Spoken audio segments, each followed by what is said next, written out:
What's the communication budget for Snowy Hydro 2 in each of the last 3 years, please? The cost and the headcount. I can take it on notice if you... Yeah, take it on notice. I can give you some colour. It's a small team, 2 to 3 people in the communications team. But we can provide details on notice. The dollars and the numbers, yes. Okay. How do you handle the accounting for the tunnel boring machines like Florence? Do you write off the purchase price or do you depreciate it? Well, the cost is included in the $12 billion of construction cost. It doesn't become an asset because obviously it's not in use post-construction, but the cost of procuring the tunnel boring machine and operating it goes to the asset cost of $12 billion, and then that will be depreciated over time. Of the hydro projects, Snowy 2 project, so there's no value in the machine at the end? No, I mean, you can resell parts and the like, but these will be pretty well worn. Sorry? They'll be pretty well worn by the time they're finished. What was the purchase price of Florence? And what's the current value on your books, given that it's not being used in an optimal manner? Well, we have a capital work in progress line on our balance sheet, which is the whole project. The cost of Florence we can take on notice, but they're in the order of $100 million. Okay, thank you. But they're effectively a consumable. Yeah. So the machine will be valueless at the end? Effectively, yes.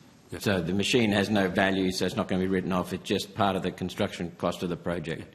So just in the same way that, I think 60 or 70% of the project costs are people costs who will no longer be working on the project. Not turning them into slaves? Sorry? Not turning them into slaves? No. No, okay. So far in this head race tunnel, you've run into ground that was too soft, rock that was too hard, jammed it going around a corner. Is this a contractor driving the machine, or is this you, the project, who is getting the calculations wrong over and over again? What's gone wrong? They seem to be big flaws. As we've said before, the geological conditions across the project are very variable.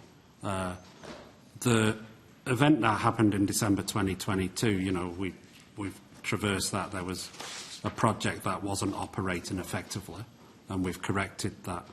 The current sticking in hard rock is something that's not uncommon through these types of tunnels. The project team are very engaged. We were public within a day. There's 2 meetings a day to work out what to do next. So we see it as one of the normal challenges of a mega project. So obviously, as we've discussed before, the December 2022 incident could have been handled better, and that's why we reset the project. I believe the reset is working, and we've hit one of the challenges we will face on a mega project which has geological risk. So, coming from a mining background, if we know that the geology is going to be highly variable, then depending upon the value of the deposit and the return over the life of the project, the mine, we would do more drilling at a closer spacing. What extra exploration did you do to minimise the risk of what you already admitted was a highly variable site? Well, I think there was $100 million spent in the pre-financial investment geological surveying. Obviously, operating within a national park and with the cost of that geological surveying, there's a point where you have to make a risk-based decision. We are able to probe... That was before your time, right? Yeah.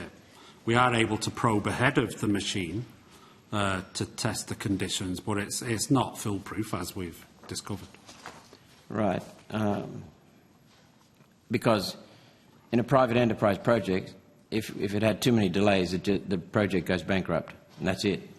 But here you've got a bank behind you, seemingly endless amount of cash. What are we up to now, 14 billion? Well, the public, we updated the business case and released it publicly on Friday and reaffirmed the $12 billion cost, which what was the original cost estimate? I think the contract cost at FID was $5.9 billion. So $12 billion is in the public business case and shows a return of, on an NPV basis, of $3 billion. So the cost has doubled? Yeah, but the revenue case has also increased over that period. Yeah. Well, the only way it makes money is if electricity prices are unreasonably high in the peak electricity use periods, which means that the failure of the national electricity market is what enables Snowy 2 to go ahead. I mean, we would argue that the role of Snowy 2 in the market is actually to facilitate the delivery of the lowest cost form of energy in solar and wind, and we provide the backup to that low cost energy. It's not actually an energy producer, it's just there for insurance. So has anyone been held accountable for these repeated failures, and who picks up the tab? Taxpayers? Well, the $12 billion project cost is still what we believe the project will be delivered for. So, as I said, mega projects have challenges along the way. You allow for those. It was important that we reset the project such that the contractor and the Snowy team are working collaboratively together to solve it. And transparently, as soon as we hit this pinch point, we made a press release the following day to that effect. So, can you understand the frustration from taxpayers who are feeling that frustration because our money's being seemingly flushed down the toilet faster than you can drill the pipe? Why hasn't anybody been sacked? I mean, I joined the company 16 months ago. Was that someone had been sacked? And I obviously led the reset of the project. And when we reset the project, we had a target for this financial year of making 8% progress, and 8% in a volumetric sense. 8%? What do you mean by 8%? 8% of, if the project's 100%, we needed to make 8% progress this financial year.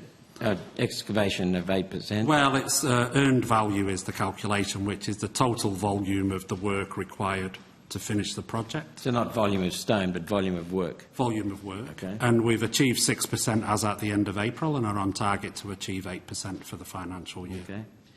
The passage through natural asbestos deposits is still to come.